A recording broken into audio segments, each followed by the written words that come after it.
नमस्कार। आज का हमारा मोटिवेशनल वीडियो है बुद्धि कल्प वृक्ष है। बुद्धि कल्प वृक्ष है। इससे जो चाहो वो मांग सकते हो, जो चाहे वो ले सकते हो। इसको बुद्धि को इंस्ट्रक्शन देना, बुद्धि को चेतावनी देना, बुद्धि को अपने हिसाब से मोड़ना, बुद्धि में अपनी जो चीज़ चाहते हैं वो इन्फॉर्मेशन भेजना, ये आपका काम है कि आप इन्फॉर्मेशन बुद्धि को कैसे भेज रहे हैं और क्या भेज रहे हैं। यदि आप अपनी बुद्धि को ये इन्फॉर्मेशन दे रहे हैं कि आप कुछ करना चाहते हैं, तो आप कुछ करना चाहते हैं।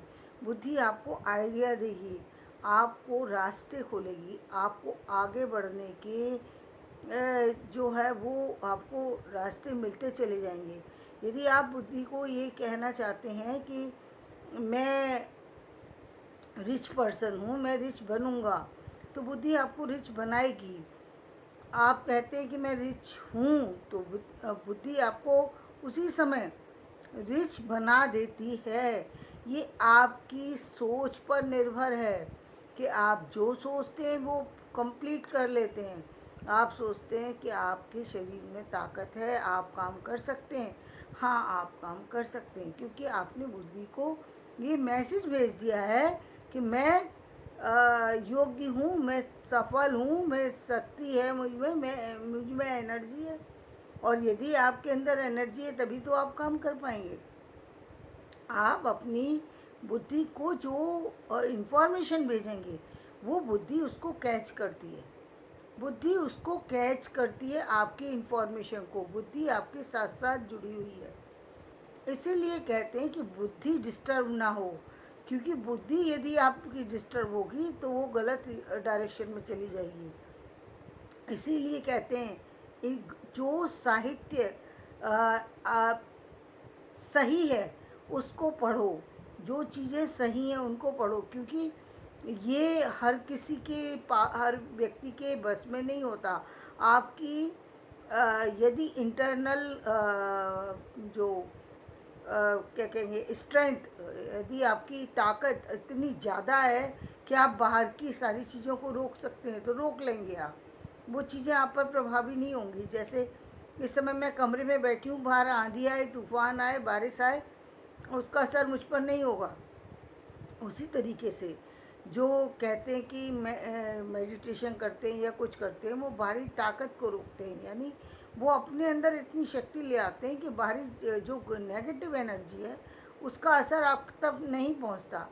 लेकिन जनरली जो है बुद्धि पर उस चीज़ का असर जल्दी होता है। जो नेगेटिव चीज़ है उसका जल्दी असर होता है। ये आप सोच के देखिए, यदि कोई व्यक्ति झोपड़ी बना करके रह रहा है, कोई व्यक्ति कपड़े का मकान बना करके रह रहा है, कोई व्यक्ति प्लास्टिक का घर बना कर रह रहा है, लकड़ी का घर बना करके रह रहा है, भूकंप में लकड़ी के घर प्रभावी हो जाते हैं और तरह के घर प्रभावित हो जाते हैं। लेकिन जो स्थिर चीज़ें हैं वो नहीं होती हैं। मैंने अभी लाइव देखा कि एक हमारे जो आजकल की बिल्डिंग बन रही हैं उसको तोड़ना कितना आसान है। अभी देखा था कि नोएडा के अंदर 100 अभी के एक काफ़ी बड़ी करीब करीब 30 मंजिल की बिल्डिंग को 10 मिनट के अंदर जो है उसको ख़त्म कर दिया गया।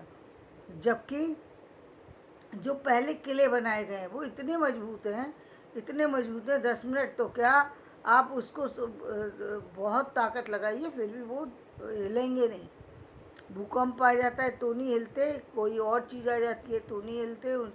तो वो सारी चीज़ें आज का जो आर्किटेक्चर है वो जितना सुंदर दिखाई दे रहा है उतना ही वो उसकी जो स्ट्रॉन्ग जो कैपेसिटी है वो कम है, जब जो कि बढ़ना चाहिए। क्योंकि मकान जो है वो एक ऐसी चीज़ है जो काफ़ी लंबे समय तक रह सकती है। क्योंकि व्यक्ति की ज़िंदगी ये तो है नहीं 25 साल में ख़त्म ही हो जाएगी। यदि व्यक्ति और सोचिए, जो व्यक्ति अभी 20 साल का है, 22 साल का है, उसी एज में उसने अपना वो इतना आर्थिक रूप से संपन्न हो गया कि उसने अपना सारी चीज़ें बनाई, और आप कहते हैं 30-40 साल बाद ख़त्म है, क्योंकि उसकी तो लाइफ लंबी है और आपने उसको ख़त्म कर दिया। यानी लाइफ के बीच में ही वो व्यक्ति जब 60 साल का हुआ, तब उसके पास वो रहने वाली जो चीज़ उसने बनवाई थी कि मेरे जीवन के अंतिम समय में ये मेरा साथ देगी, वो साथ तो क्या देगी, वो तो छोड़ करके जा रही है आपको। ना तो आप बेचने की स्थिति में, ना आप उसकी स्थिति में। तो कितनी, तो ये बात क्या सिखाती है हमको कि हमको अपनी जो है अपने आप को मजबूत बनाना है, तो बाहरी चीज़ें हमारे ऊपर असर नहीं डालती। तो बुद्धि जो है उसमें पावर है, इस पावर को बढ़ाने की ज़रूरत है। ये पावर कैसे मिलेगी? अच्छी इन्फॉर्मेशन से। इसीलिए कहते हैं अच्छी बुक रीडिंग कीजिए। गलत बुक रीडिंग तो कर लेंगे आप, बहुत आसान है गलत चीज़ों को रीडिंग करना, लेकिन गलत चीज़ें, बहुत कम लोग होते हैं जिन पर गलत चीज़ों का असर नहीं होता। वो लोग होते हैं जो बहुत स्ट्रांग हो चुके हैं, जिनके जिनके जिन्होंने बहुत कुछ जो है चीज़ों को स्टडी कर ली है, वो उनकी बुद्धि इतनी परिपक्व हो गई है कि अब बाहर की चीज़ों का उसके ऊपर असर नहीं होता। चीज़ें बताई जाएँ तो उस पर असर नहीं होता।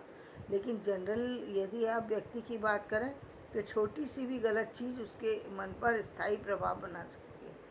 छोटा सा भी भय यदि आपके मन को छू गया तो वो छोटा भय आपके लिए नुकसानदायक हो सकता है। कहते हैं ना कि जो जो व्यक्ति एक बार संशय करने लगता है, मतलब उसके अंदर संदेह, किसी चीज़ के विषय में संशय आ जाता है, तो वो बहुत सारी उसकी एनर्जी है, वो बहुत कुछ कर सकता है, लेकिन संशय आत्मा विनश्यति, वो आत्मा उसकी मर जाती है, उसकी ताकत खत्म हो जाती है, उसकी एनर्जी खत्म, उसकी बुद्धि खत्म, सब कुछ खत्म। एक ही पल में सब कुछ खत्म। क्यों खत्म?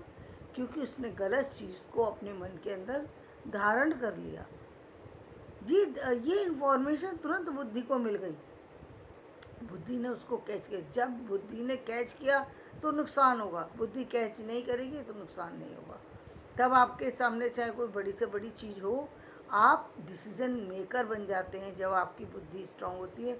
आप जो डिसीजन लेंगे सिर्फ उसी पर काम होगा, दूसरे पे कोई व्यक्ति आपको हिला नहीं सकता। आपने जो निर्धारित कर लिया, जो सोच लिया कि मुझे ये करना है, वो आपको मिल जाएगा। चाहे वो धन हो, चाहे वो स्वास्थ्य हो, चाहे वो और चीज़ें हों, तो आप सिर्फ वही चीज़ें सोचें जो पॉजिटिव हैं। नेगेटिव चीज़ें सोचना बंद कर दें। जो चीज़ें गलत हैं उसको पढ़ना छोड़ दें। जो चीज़ें नेगेटिव हैं उनको, उन चीज़ों को के टच में ना रहें। इसीलिए कहते हैं कि अच्छे लोगों की संगत में बैठिए, सिर्फ इसलिए क्योंकि आप इतने परिपक्व नहीं है कि अपने आप को संभाल सकें। आपको छोटी सी भी गलत चीज़ आपको नुकसान दे सकती है। और कई बार जो जो लोग आपसे ईर्ष्या करते हैं या कुछ और तरह से, वो आपकी कमी का लाभ उठा सकते हैं। तो आप अपने आप को इतना स्ट्रांग बनाइए, अपनी बुद्धि को मजबूत बनाइए और अपने इरादों को मजबूत बनाइए। आप जो चाहते हैं वो आपको